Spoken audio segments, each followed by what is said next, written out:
Боро Стојчев, осуден за обид на шверц на цигари, може да се врати на градоначалничката функција на Новосело, бидејќи нема законска основа да му биде одземен мандатот. Тој од Штипска апелација доби намалување на казната затвор од 18 на 6 месеци и истата не се коси со законот за локална самоуправа, кој меѓу другото ги утврдува и причините кога му престанува мандатот. Казната е правосилна и не надминува 6 месеци како што обврзува законот. На градоначалникот му престанува мандатот по сила на закон, ако е осуден со правосилна пресуда за кривично дело на казна затвор во трајање над 6 месеци.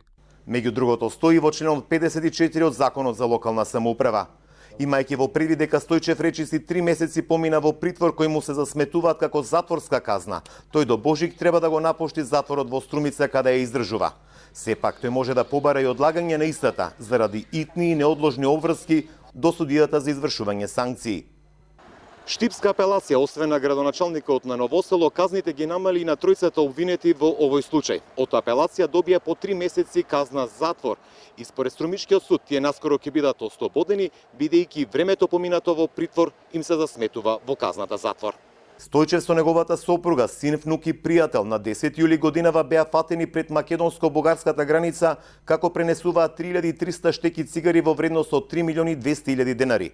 На главната расправа во Струмичкиот суд, јавното обвинителство го преиначи делото од криумчарење во обид за пренесување непријавена стока и обвинетите ја признаа вината, но се жалеа за висината на казните во Штипска апелација.